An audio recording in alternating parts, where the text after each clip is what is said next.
तो दोस्तों साथी सब अहाँ सबके एगो शास्त्र से प्रमाणित कि आजकल श्री ब्रह्मा जी, श्री विष्णु जी, श्री शंकर जी और 33 करोड़ देवी देवता के विषय में कि कहल गेल है कि देवताओं को पूजने वाले देवताओं को, भूतों को पूजने वाले भूतों को, पितर को पूजने वाले पितर को प्राप्त होते हैं।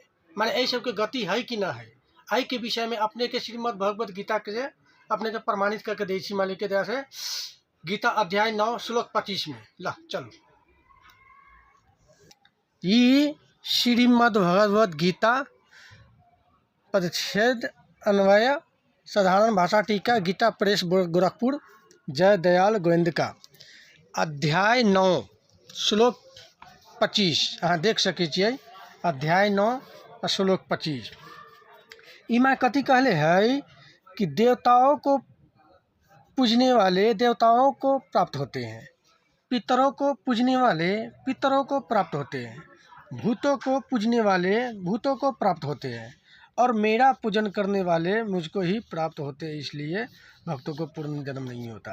कहे का मतलब यहाँ की है कि ये देवता पितर और भूत ये तीनों के पूजे वाला के यानी कि गति न होइ छै। एकर प्रमाण अपने के देखबै छी एक इधर 9 श्लोक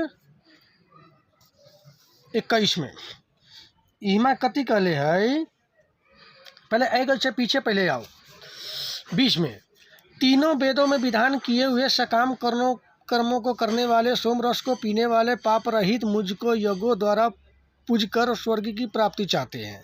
वे पुरुष अपने पुण्य के फलस्वरूप स्वर्ग लोक को प्राप्त होकर स्वर्ग में दिव्य देवताओं को भोगों की भोगते हैं, यानी कि देवता लोक विषय। अब 21 में की कहले है कि वे उस विशाल स्वर्ग को भोग कर पुण्य क्षीण होने पर मृत्यु लोक को प्राप्त होते हैं। मतलब जे देवता लोक के भी पूजे है, अगर सही देवता लोक के भक्ति करे है तो देवता लोक के प्राप्ति हो है। आ देव लोक के प्राप्त होला के बाद में फिर पुण्य जब ओकर क्षीण हो जाए है फिर उस संसार के मृत्यु लोक में आबै है। पाप तो ज्यों के त्यों रह जाए है और उस पाप के भोग के और पुण्य से यानी कि स्वर्ग लोक में सुख प्राप्त करे छै। आ जब ओकर अकाउंट खत्म हो जाए छै पुण्य के फिर वो मृत्यु लोक में आबै यानी कि फिर धरती पर आबै छै। इस प्रकार स्वर्ग के साधन रूप तीनों वेदों में कहे वे सकाम कर्म का आश्रय लेने वाले और भोगों की कामना वाले पुरुष बार बार आवागमन को प्राप्त होते हैं, अर्थात पुण्य के प्रभाव से स्वर्ग में जाते हैं और पुण्य क्षीण होने पर मृत्यु लोक में आते हैं।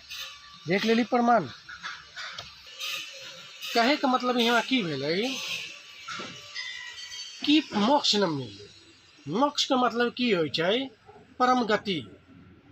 गीता अध्याय 18 श्लोक 62 में बतैले है कि हे अर्जुन, उस तत्वदर्शी माने पहले कि उप परमात्मा के खोज कर जिनका शरण में गेला के बाद में परम शांति और सनातन परम धाम को प्राप्त होगा, माने मोक्ष प्राप्त होगा।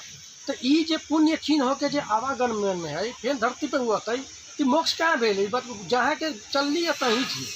तो कहे के मतलब की है आई सबसे पूर्ण मोक्ष हो वाला है। पूर्ण मोक्ष के लिए सतगुरु रामपाल जी महाराज जी के यहाँ सत्संग सुनू, सब अहाँ के जानकारी मिल जाए तो तत्व ज्ञान और मिल जाए।